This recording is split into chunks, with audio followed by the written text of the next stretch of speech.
Have you ever wondered if you're actually on track with your 401k, or worse, potentially already behind? Let's be real. For many of us, retirement feels far away until it isn't. Whether you're in your 20s, your 30s, or another age group entirely, there's always that lingering question of how much should I have in my 401k by now?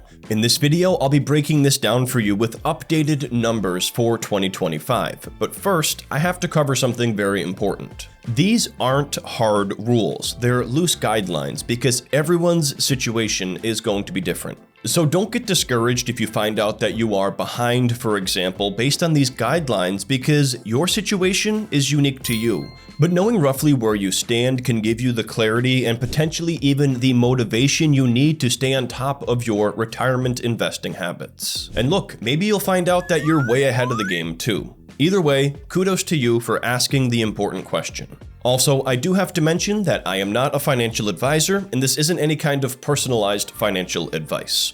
With that said, let's dive in. Before we get into some benchmark guidelines on how much you should have in your 401k by age, let's answer a basic question. What is a 401k? A 401k is a type of retirement investing account you can get through your employer, most commonly offered with full-time employment. Depending on which plan you choose, you can contribute a portion of your paycheck before or after taxes are taken out, and that money gets invested, usually into diversified investment funds, so you can grow the value of your money over time. The best part is, some employers even match the money that you put in there, which is basically free money. And if you want to get nerdy, here's some 401k stats from our research. First of all, the average annual 401k return has been 9.7% from 2019 through 2023, according to data from Vanguard. Seeing as retirement accounts are often diversified to include bonds and other lower risk but lower returning assets, this is an impressive average. As far as contributions go, the average annual employee contribution was found by Vanguard to be 7.4% of their income. So if you're contributing more or less than that, this could give you an idea where you stand compared to the norm. Last fun fact here for you, the average 401k employer contribution, or what they are matching, was found to be 4.6%.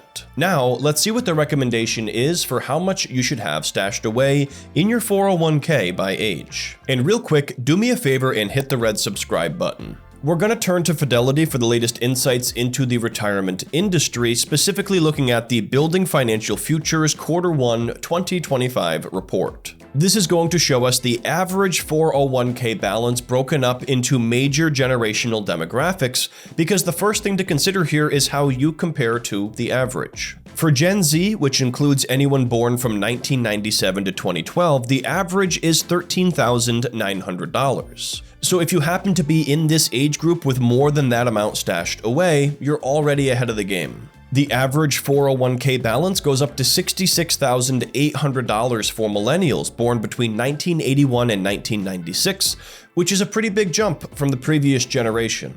For Gen X, born between 1965 to 1980, the average is $187,400. And finally, baby boomers born between 1946 and 1964 have $239,600 on average in their 401k. Overall, across all of these generations, the average 401k balance in Q1 of 2025 is $127,100.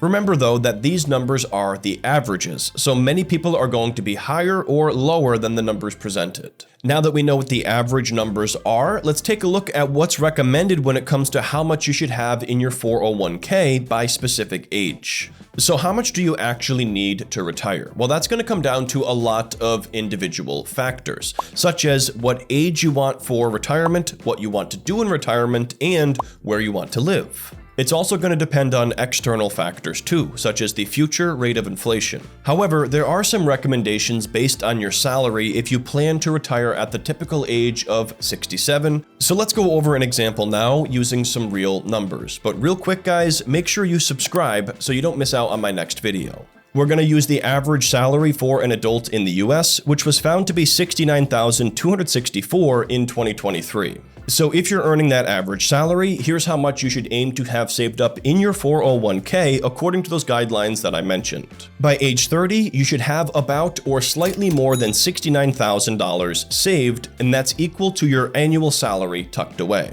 By age 40, you should have about 3 times that amount, which comes to roughly $207,000. By age 50, your goal should be to have about 6 times your salary saved, or about $416,000 in our example. By the time you hit 60, you should aim to have 8 times your salary tucked away in your 401k, which is about $554,000. And by age 67, you should ideally have 10 times your salary tucked away in your 401k, which is around $692,000.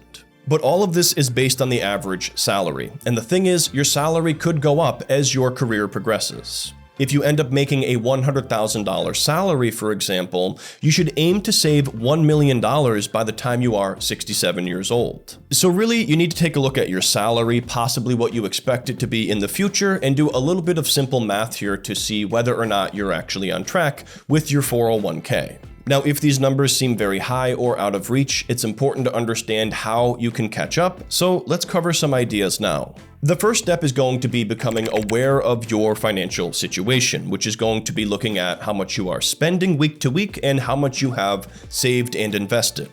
Check out the free NerdWallet app for this, linked up down below and over in the App Store. You can track your spending in real time, link your financial accounts for net worth tracking, and more. There's other good methods out there too, but the important thing is to get visibility into your finances. The next thing you can do is focus on increasing your contribution rate each year. Even if you just bumped this up by 1% per year, you'd be putting at least 10% of your pay away for retirement within a decade. Another thing you could consider is maximizing your catch-up contributions if you are age 50 or older. Catch-up contributions are extra amounts of money that you are allowed to contribute to your 401k beyond the standard annual limit if you are over 50 years old. As of 2025, if you are age 50 to 59, or if you're 64 or older, you can contribute an additional $7,500 on top of the regular $23,000 limit. And if your age is 60 to 63, you can contribute up to $11,250 over that regular $23,000 limit. This is important because it gives you the opportunity to boost your retirement savings rate during what might be your peak earning years. And it also gives you the opportunity to make up for any potential shortfalls